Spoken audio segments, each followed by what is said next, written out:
Councilwoman Ortiz. Thank you, Mr. Mayor. I too am looking forward to seeing how this is going to pan out. So who will be hosting the drag races? Mayor, Councilman Ortiz, that will be determined through the discussions that happened this week. The way that it has been contemplated up to this point is whoever the current operator is, and it was anticipated that if nothing changed, that it would be Jayhawk Racing, and it could be, I think their key was they just wanted to make sure that the property was available and that they could run the race there, but that still really has to be determined because we don't have an agreement in place yet. Right, I think my main concern is that, you know, he went ahead and put a schedule out there. Yep. And I mean, that's not our schedule, that's his schedule. But it's gonna be very misleading to people because the schedule is out there. And people don't understand that it's not our schedule. And, you know, I had some people say, well, we paid that money to pay Jayhawk, so they'd come back. I don't want to pay that again. I don't want that to be our bill. But we're in a tough situation. We really are, and I understand that. But it's just very confusing on where we go from here, and and that we make it very clear to the public, because they've made it very clear to me they don't want that racetrack no more. They don't want the headache. Thank you, Mr. Mayor. Thank you. Mr. Sublette. Thank you, Mr. Mayor, Council. I just wanted to kick this dead horse one more time. There's no way to have a legally binding vote at this point. That the district court and the appellate court have ruled that the petition/referendum that was put forward was not valid. Therefore, you have no basis to have a valid, legally binding vote. And I know sometimes when we have discussions, we use words, we say, have a vote, I just want to be clear, because words have meaning, that we can't have a vote on this issue. So, and to answer a little bit of Councilwoman Ortiz's, you know, who's going to be operating this race, when I look at it, there are three entities that could be involved. It could be Core First, it could be Jayhawk, it could be the city with an operator. All of those groups, Core First, Jayhawk, whoever this operator is or could be through the city, have all agreed the NHI race is on the schedule, the facility is going to be available. If for some reason Core First would foreclose, they've said we're going to make the facility available for the NHRA race. Jayhawk has said that. So all of the entities that could be involved, the one thing that everybody has agreed to is the doors will be open at Heartland Park for that race. So I just wanted to clarify that we saw the same issue that you've seen and that people have put forward, and all of the parties that could possibly be involved with Heartland Park for the NHRA race have all agreed that, if nothing else, the facility will be available and the race will be run that weekend. Okay, thank you. Councilwoman Ortiz. And I'm not trying to prolong this, but I mean, you know, my constituents are saying, have they paid their water bill yet? Are we going to pay their water bill? Are we going to be somebody's got to be in contract with the national, or whatever it is, NHR, is that right? Somebody has to be in contract with them or they're not coming. That's been since we've been on this council. So who's it going to be? Is it going to be us? Is it going to be Jayhawk? Who's going to be responsible for that? Have they paid their water bill? The NHRA they have the May date on their schedule. They've committed to being here. We have a contract in place with them to have this race in May. That the city or whoever the operator of the facility is at the time. So it's either going to be Core First, Jayhawk, the city, or another operator. And all of those parties have agreed the doors will be open and the race can take place that weekend. Because obviously we're getting close to that May date. So NHRA wanted those assurances, and they're comfortable with the assurances that have been given to them that they will operate the race in May. And that's my concern, is they want their money and they're going to get their money. And have we paid them? Has the water bill been paid, or do we know? I'm not trying to be funny. I mean, these are valid concerns. Answer. Mr. Mr. Mayor, Mrs. Ortiz, the water bill is yet outstanding. Right. I thought there was one, yeah, Mr. Councilman Brown. Well, I am in complete agreement. I am heartsick that we did not have a means to have a binding vote. If there had been a means, I would have certainly voted for that. And I think this has been difficult for all of us and for the community, and I look forward to the public meetings and hopefully a resolution that the majority of the people will find beneficial for Topeka. Deputy Mayor Everhart. Well, it has been a difficult issue, and I hope when you present this to the next public meetings, that one thing that, even though I've certainly have heard from people who are very supportive of the action we've taken and some who dislike the action that we've taken, but what I haven't heard is, well, what else would we do? And if we don't do this, we stood to lose, as I remember, around 10 million, or we're gonna have to, the city would have to come up with $10 million, or 10.5 million was some, I think the figure, which equates to when the city can only raise money through property taxes is 10 mils of property tax. So that was there for us to consider, as well as if Heartland Park, as it currently stands, goes under, there was the potential of whether some disagreement of what those dollars were, but I think, if I'm correct, it was around $160 million. Is that correct, Mr. City Attorney? As to what the revenue is that comes in the surrounding area? Well, that's what, there's a economic report that shows 160 million. Legislative Post audit put it at 53 million. Either way, it's somewhere between 53 and 160. Which is a considerable, either way, is a considerable amount of revenue that would be lost to the city and I assume even the county. But, so I guess the question that should be posed to all those folks who are gonna come forward is, what else would we do? What would you have us do to come up with that $10 million? Because, as I said, the city can only do it through property taxes, which is 10 mils. So, that's where I would leave it, is, I think people who moved forward on this council, myself included, were looking for the best solution to hopefully alleviate that $10 million and not lose all that revenue and put other businesses maybe out of business if we didn't have folks coming in to the racetrack. So those are things that sometimes aren't talked about. Well, what else could you do? So hopefully they will have that discussion. All right. Councilman Brown. I meant to add this earlier.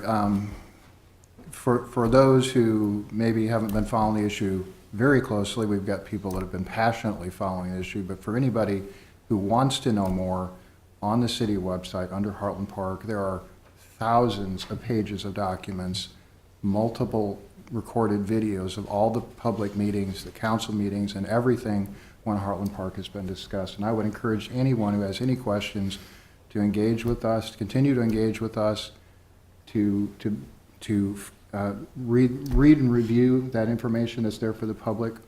As far as I know, almost every piece of paper that was involved is on the city website. Thank you. Okay. Councilman Hiller. I wanted to thank Deputy Mayor Everhart for bringing up what she did, because what she is suggesting is exactly what I've done. We've all had probably hundreds of emails, and we've had the sessions here. I did the one at Terry's, which did attract 80 people, and my bottom line has always been, what's a better idea? What would be a better solution for the city of Topeka citizens? First and most important, and then racing, if racing can continue. And so far, nobody's had a better idea, even all the way down to the utilities and the other bills that people are now kind of starting to talk about again.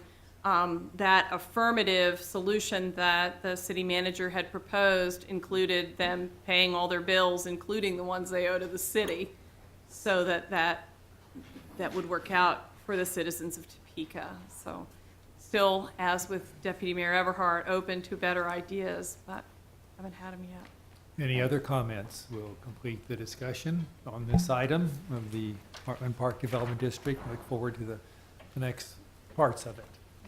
Thank you. Yes. So that completes the non-action items. And we will go then to announcements. Mr. City Manager. Thank you very much, Mr. Mayor.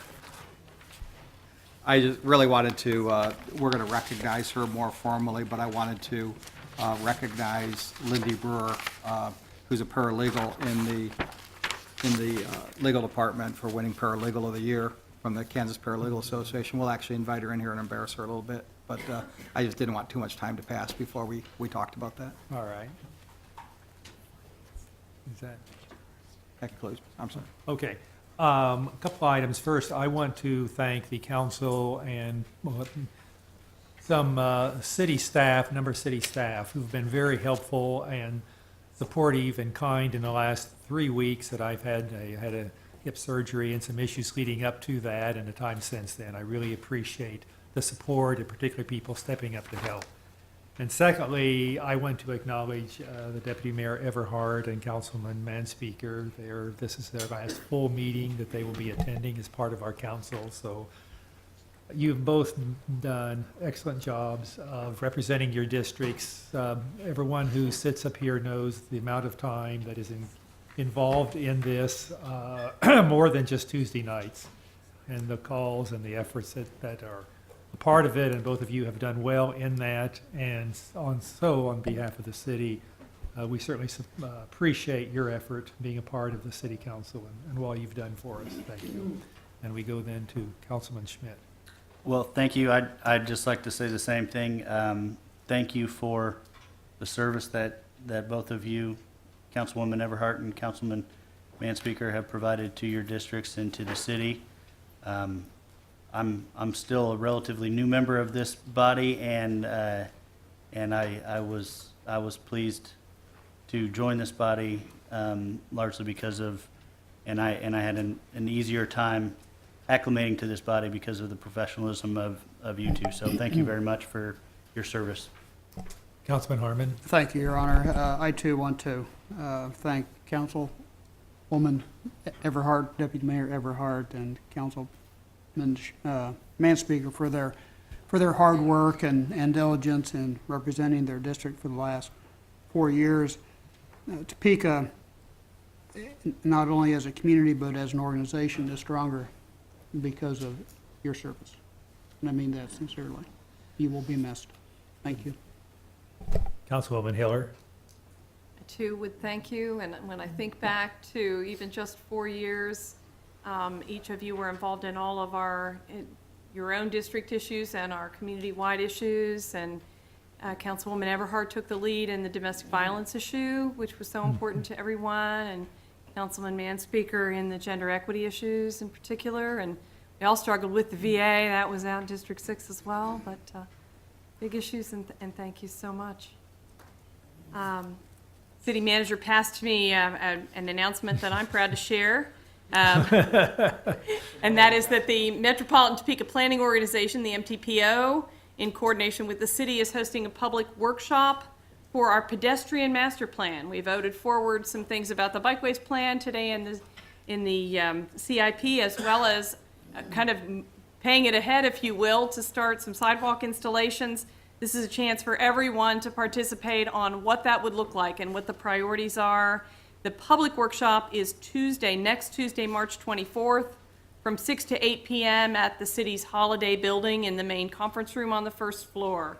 People can find out more by going to topeka.org head plan or calling the city planning department at 368-3728. Yeah. Councilman Brown. Thank you, Mr. Mayor. Well, I too want to thank Deputy Mayor Everhart and Councilman Manspeaker for their service to the citizens of Topeka. Very much so. Thank you very much. There is the chance, because we have the election April 7th, this may be the last time I have this microphone in front of me. So I also wanted to say that if it does come to pass that I'm not sitting here next time, it has been an honor and a pleasure to serve the citizens of my district and the citizens of Topeka. Thank you. Thank you. Councilman Ortiz. Well, I would just like to say to Councilman Manspeaker and Denise, if you're not doing anything on a Tuesday night, you know where we'll be. Thank you, Denise, for sharing the NIA with me in Highland Park. We've gotten closer through that, believe it or not, and I've learned a lot from you. And to Chad, thank you as well. Good luck to you and your family. And we hope to see you again if you guys don't have anything. Like I said, you know where we'll be. Got a chance to ride the Topeka Metro Transit Authority bikes. I did beat Nathan around the room here. There's no room to pass. Nathan, it's not your turn. Hold on. Wait your turn. I was coming around the corner towards the back. As I went past the judge, he said, we're going to have a lawsuit. I didn't listen to him. I continued on. I was building my speed, and I got almost to the front, and he was right. I almost took Joe Ledbetter out. I thought, wow, of all people, not Joe, not Joe. But those bikes work wonderfully. So I'm looking forward to them coming downtown. And I was thinking about taking one home because they ride so well. But then when she said they had that little GPS, I thought, well, I'd be on the front page. Tim Richard put me down as stealing one. But that's really exciting. It's really, really exciting because I think we're going to see a whole bunch of people riding. And that was just really fun. So I just wanted to say that. I also wanted to thank Mr. Gerber for the cookie. I don't know if he made them, but I asked him if all the Gerber children had one, and he assured me they did. Because I didn't want to take theirs, but happy St. Patrick's Day. Mr. Mayor, it's good to see you back. Thank you. Deputy Mayor Everhart. Councilwoman De La Isla. For many people, you know that there's different times of New Year being celebrated, and I think that tonight is the night of Council Eve for us. April 7th, we have an election. Therefore, there may be very different people sitting here. However, I wanted to take the opportunity not only to thank Ms. Everhart and Mr. Manspeaker, but the other members of the even numbers that are up for election. Under your leadership in the last year, we've been able to do some amazing things. And I think that because we've had so much chaos, because so many things are happening in our city, we failed to celebrate the things that we've accomplished. We've had a year, and I'll start with a funny, without getting in arguments that were out of place. 2 years. We've had a CAFR that was awarded a wonderful standard. We are looking at a budget that does not have an increase in the mill levy. We are looking at a city that is looking at our expenditures and looking for places to cut. We are doing so many things, and we did all these things because of all of you being here on this table. Chad, Mr. Manspeaker, you have challenged me. You have made all of us feel challenged. You have stood your ground, and I respect you for that. And I thank you for putting us in a position sometimes that we have to think twice, making us jolt, because you believe in your morals and you stand by them. Ms. Everhart, you have been wonderful to work with. You have been such a delight, a mentor in a sort of way, in a very silent way. You know, you come into this body and you don't know what to do, what to say, how to ask. And I had very quiet and very outspoken on both sides, so I'm hoping that that I'm in the middle. Go out and vote. April 7th, don't stay home. Go out and make your voice heard. City politics is tangible. You can call my house, like people have done, my office, my cell phone. You can reach all of us. You can touch us. You can have coffee with us. Why not vote? Vote. Go out and vote. The work that is done here by these individuals is outstanding. This seat is a very important thing, and I think that very seldom do we take time to celebrate rather than look at the negative things that are happening. So I want to say thank you. Thank you to all of you and all of us that are going to be here for the next 2 years. Thank you for all the work. Thank you. Councilman Manspeaker. Thank you, Mr. Mayor. if you all will bear with me for just a minute, I have a few things I would like to say. First of all, I would like to thank the folks that elected me to this office almost 3 years and 11 months ago. You spoke pretty loudly about change in government. I tried to deliver change in government. I appreciate the fact that you gave me this privilege, and I hopefully I have used it to the best of my ability. I want to thank my supporters, which can be a little bit different than the folks who elected me to office, but also took a risk on a younger guy. I was 34, I think, when I first ran for office. A younger guy running for office and trying to do what he thought was right. I really appreciate their support. But most importantly, I would like to thank my family. My parents and sister, Barb and Terry and Mandy, who have always backed me up, who have always propped me up, who, when I talk to them, any criticism that's laid on me, it's almost as if it's laid on them. Sometimes my dad would go as far as to jump into the CJ Online comments in my defense. I love you guys. Thanks for believing in me and being my champion. My in-laws, including Grandma Kate, who's at home watching right now, I'm certain, as she does almost every week at 95 years old. She doesn't give me a lot of feedback, but I know she will if she needs to. My mother-in-law, who would frequently blow up my text messages either during the council meeting, immediately after the council meeting, or the next day with her questions and ideas, and I was really grateful for that, to know that she was in tune and engaged.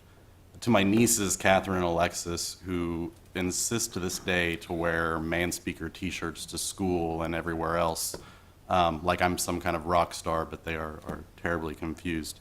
And also to Charlie, Ryan, Amanda, Thomas, Corey, Ezra, and Jesse, you all rock, but of course you know this. Lastly, I want to thank my family. A politician's family makes a massive sacrifice in giving away a member of their unit to hopefully better benefit the community that we live in. My son Henry wasn't even born when I was elected to this office, and this September he'll be 4 years old. My girls Stella and Maggie grew to love Tuesday nights because it was ladies' night at my house, and my wife came up with a meal that they would eat every single week, and it's called a mermaid dinner. And what a mermaid dinner is, anything that's in the house that you want to eat. So they had some freedom on Tuesday nights while Dad was away. Finally, I want to thank Cheyenne, my wife. It's her birthday tonight. There's a party going on right now as we speak that I am missing. And it's not the first of many things that I have missed to be here in this body, and that's the struggle that we have as elected officials. She made sacrifice after sacrifice for me, for this wild notion that I had ideas that were worth sharing. I can never repay the debt that I owe her for allowing me to do this. Happy birthday, Cheyenne. I love you. I leave here proud of the work I've done. I tried at every turn to help those who are underserved among us in the hopes that if we make life easier for those who struggle, things get better for all of us. I ran 2 separate pieces of legislation to help expand rights and protections for members of our LGBTQ community here in Topeka successfully. I pushed for better planning on snow removal and was successful in seeing that change. When I first got here, we were tearing up new roads to put down water infrastructure. I made a demand that stop and that we change that. I know when elections are going on, there's always a little revisionist history, and some of my colleagues will say we, but there were a couple of times it was me, and my mom's texting me saying, that was you that did that. And I don't correct people, but I was really proud of the snow removal issue and pairing water with road development projects, because I think that's a long-term savings for all of us. Granted, they were here. Oops, sorry, wrong place. And as I pledged when I first ran, I have helped increase transparency. This body struggles with transparency, but not because it's not transparent. I think it does its best as often as possible. The reality is that we let everyone else define transparency for us. And by defining transparency for us, they set a standard that we may not be able to achieve for any number of reasons. I think when I got here, we weren't necessarily that transparent. When you're holding government body meetings in the Chamber of Commerce boardroom, I don't know if that's transparent. So, JETO meetings were held over there when I first got here. Now they're held over here. I was a part of that change. And I appreciate that we are more open, we are more transparent. What is undone for me is limiting the city's growth, both geographically and in its infrastructure. Investing in our older neighborhoods that have sidewalks poured during the New Deal is a priority for me and hopefully will be a priority for whoever replaces me. One way this could be accomplished is by passing a temporary moratorium on new infrastructure development and new road projects. Doesn't have to last forever, maybe a year, maybe 2 years, and we refocus the money on things that are left undone within our community. I still think we fail people in our community who suffer from debilitating mental illness. I realize that treating such illness is costly, but I am not certain that dealing with it by what I would call a Band-Aid isn't much more costly to our community. This body and the Shawnee County Commission have control over economic development in our county. From my perspective, I am not sure they understand or exercise that control appropriately.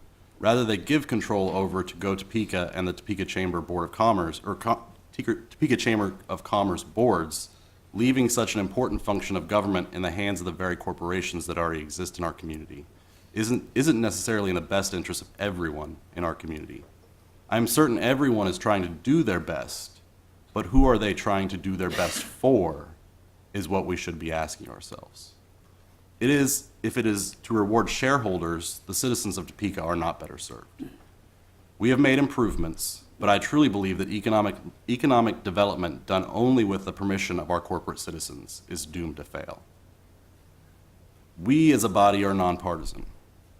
I am a registered Democrat. I have no issue telling folks that. In reality, though, I'm probably a few degrees left of the Democratic Party. I'm also not ashamed of that, even though sometimes I would get phone calls and people assumed I was conservative because I vote against spending on a pretty regular basis. I can most assuredly tell everyone I am not a conservative. No disrespect to my colleague to my left or to my right. But I believe in good government. I also believe government shouldn't interfere in the daily lives of its citizens. And I don't think that's a conservative notion. I think that's a notion that all citizens of this state, this country, should agree with. We can't continue to prop up big business and religious extremists as the best our community has to offer. I leave here knowing this body will no matter the outcome of next month's election, be a more conservative body. That is quite disappointing to me. But rest assured there is hope. But that hope is currently trumped by apathy. Turnout in municipal elections isn't a priority for many, but it should be.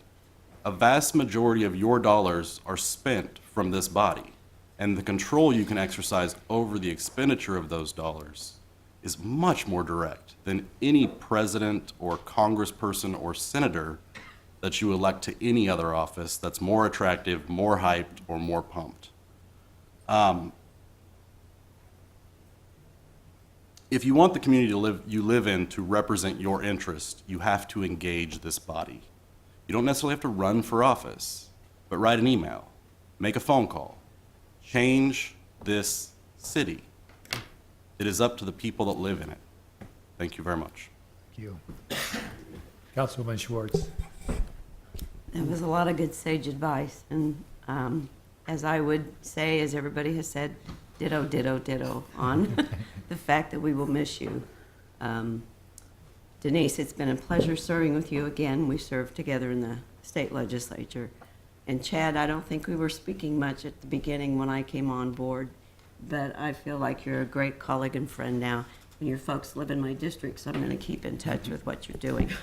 So I just think that the council is moving forward, and I think there's a lot of people to thank, and I think these two are part of that. So also, I wanted to say, this last week I attended the Riverfront Authority, and what we did tonight with the Corps of Engineers going on and the weir, everything is awesome that is moving our riverfront forward.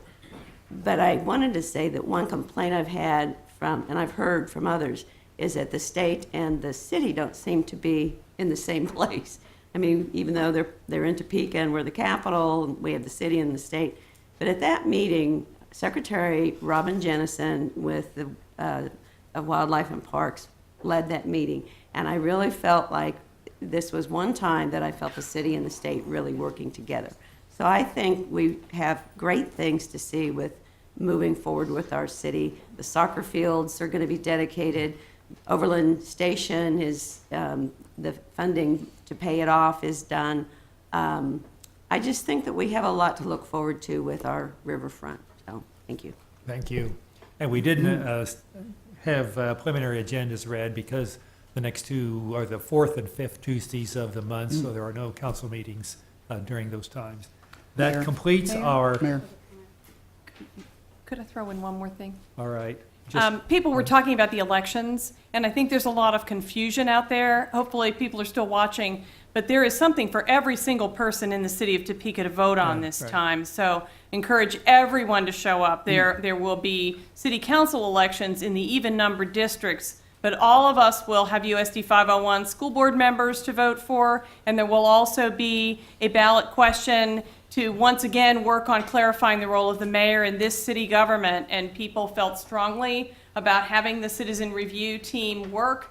People watched carefully as that report came in, and the mayor took the leadership in getting that item on the ballot. So just wanted to clarify this election, that everyone will have something to vote on. Thank All you. right. Are there other additions? If not, we do have a public comment yet. Go ahead, Mayor, we have a Councilman JADO Conner. meeting next Wednesday, don't we? Yes, next Wednesday night, there is a JADO meeting at 6 o'clock. That was posted today. We have one person on public comment, Joseph Ledbetter.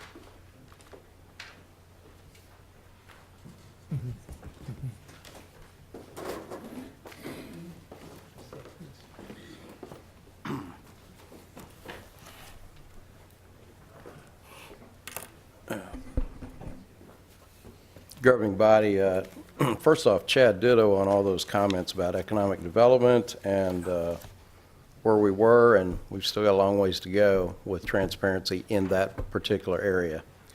I want to thank everybody that served and who may be leaving or will be leaving. I will thank you for certainly one thing you did, and that was you made sure that Highcrest was funded when I'd come down here and ask. And those people greatly appreciate what was done over there. We got $3 million worth of road improvements for last year and this year. And thank you to the manager and Public Works as well for working with us. But that happened because of boats, so thank you. Speaking of economic development, on March 2nd, a group that I have helped form, Citizens for Accountability in Government, met at the library. And one of the things we did and discussed was this has never been done before. I decided we're just going to take public input about economic development. Since we couldn't do it at JADO meetings, except in little slivers of public comment at the end, and by then it was forgotten before the next meeting, which was 3 months later. I thought we'd just take those ideas. And then, amazing to me, JADO on March 11th asked for public comment. I said, whoa, what's going on here? This has never happened before. And so I showed up at that, and as did 8 members of my group, our group. And there was, I think, 11 participants of Go Topeka. And so the paper said 2 camps have shown up. And I said, wow, we've elevated to a camp within just 5 months. So what I wanted to do was share with the public that if you go to YouTube, CAG Topeka, there's 4 speakers of the Citizens for Accountability in Government speaking. There's another, I didn't pick who was on this. The guy that was filming is one of our members. He also put up a former council member, and also the League of Women Voters president also spoke, and she had some interesting comments to talk about best practices and transparency. And so now on March 25th, we're going to have more public input, and this time the League of Women Voters is asking for public input on economic development from the public. Wow, this is starting to catch on. This is what I've been trying to get going. Let's ask the public instead of out-of-state consultants that don't even know that Payless closed their center in 2009, and they were here studying that and couldn't answer the question. Fortunately, somebody in the audience was able to answer that for them that had actually lived here at that JADO meeting. But anyway, I want to say that the public input is the most important part of this government, and that definitely includes JADO, because that is part of what you do, that is part of your obligation and your due diligence, and to me, the public should be very willing to go to the polls April 7th and make decisions. I grew up in a family that was taught citizenship. That's just what we did. You know, that's what my parents, taught. It's what my grandparents taught me. And I think that everybody should be very involved in citizenship and in speaking out and telling people what you want your government to do, and then being willing to have discussions. And between all of us, we should be able to come up with some good ideas. And my time's up, and I won't belabor it. Thank you very much. Thank you for your comments. Completes the public comment. We will then go into the executive session if the city attorney would give us the parameters for our first executive session meeting. Thank you, Mayor. I would just request a motion to go into executive session to discuss employer-employee negotiations. In that session, I would request Jackie Russell, Nikki Lee, Catherine Walter, Mary Feeney, Doug Gerber, the elected officials, and the city manager. Okay. For how long period of time? 30 minutes. 30 minutes, all right. All right, is there such motion? Councilwoman Della Lisa moves, and Councilwoman Schwartz seconds. Discussion, all those in favor vote yes, opposed vote no. We have 9 yes. 9 yes, we will go into executive session then when the room is cleared.